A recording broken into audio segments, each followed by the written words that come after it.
नारायण भगवान की जय।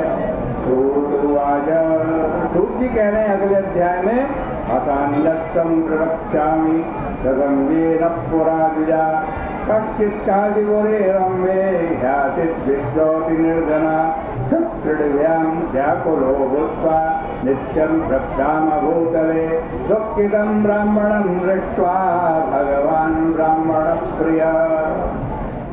सूत जी कहते हैं, आगे की कथा सुनाते हैं।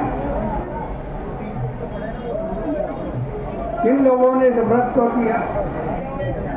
एक काशीपुर नाम का नगर है, वहाँ एक बड़ा गरीब निर्धन ब्राह्मण रहता। भूख और प्यास से व्याकुल होकर नित्य पृथ्वी पर भ्रमण किया करता। इस दुखी ब्राह्मण को देखकर भगवान ने भी एक बूढ़े ब्राह्मण का रूप धारण कर लिया। इसके पास पहुंचे और आदर पूर्वक पूछने लगे कि किमर्थं भ्रमसे विप्रामहिं नित्यं सुदुःखिता। हे ब्राह्मण देवता, तुम पृथ्वी पर इस प्रकार से दुखी होकर के क्यों घूम रहे हो? मुझे बतलाओ, मैं जानना चाहता हूँ। ब्राह्मण ने कहा, मैं बड़ा गरीब ब्राह्मण हूँ, पृथ्वी पर भिक्षा के लिए घूम रहा हूँ। यदि मेरी इस दरिद्रता को दूर करने का कोई उपाय आप जानते हो तो कृपा करके बतलाएं। वृद्ध ब्राह्मण बने वे भगवान ने कहा, देखो जो सत्यनारायण भगवान है वो साक्षात विष्णु है और वो सभी मनोकामना पूर्ण करते हैं।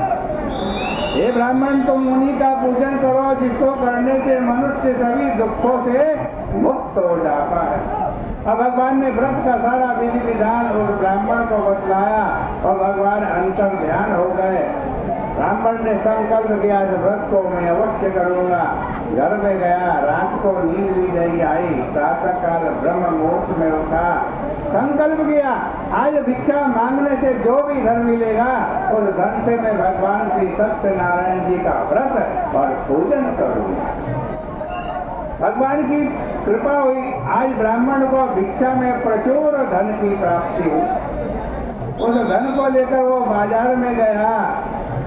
आज भगवान के पूजन की सामग्री, प्रसाद की सामग्री खरीदी।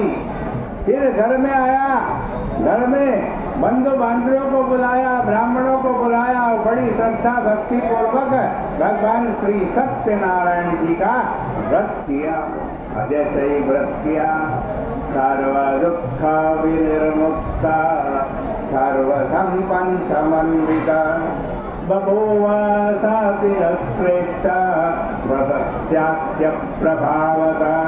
इस व्रत के प्रभाव से ये ब्राह्मण सभी प्रकार के दुखों से मुक्त हो गया और सभी प्रकार की संपत्तियों से युक्त हो गया।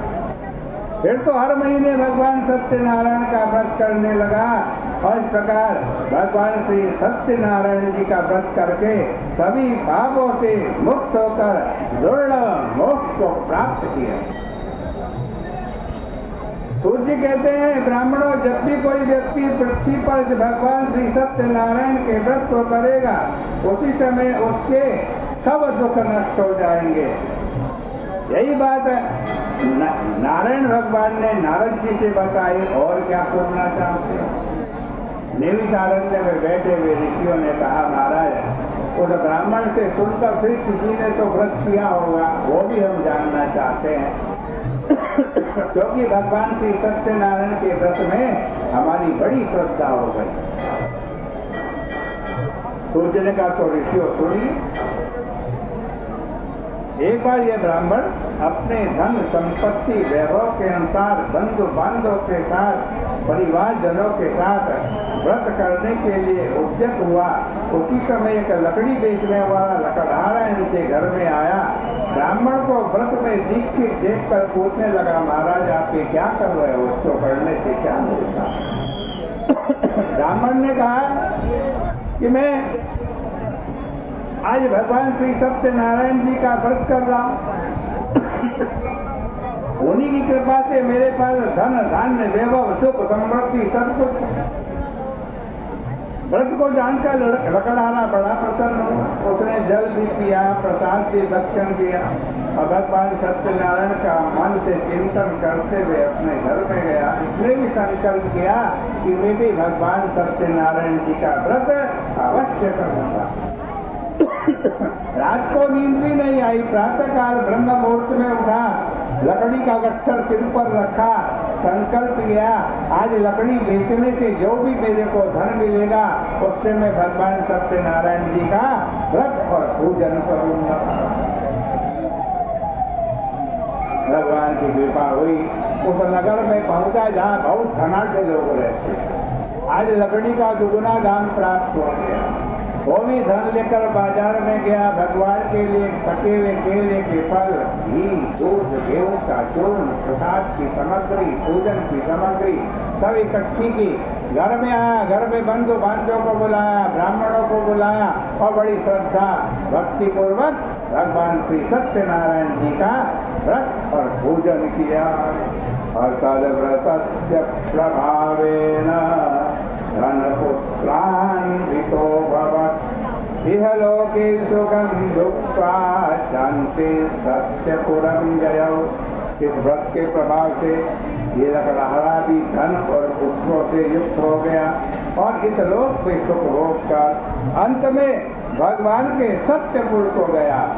इस प्रकार से श्री स्कंद पुराणे रेवाखंडे श्री सत्यनारायण व्रत कथायाम द्वितीयोध्याय, ये दूसरे अध्याय की कथा, इसके पुण्य को भी भगवान के श्री चरणों में अर्पित करते हैं। बोले सत्यनारायण भगवान की।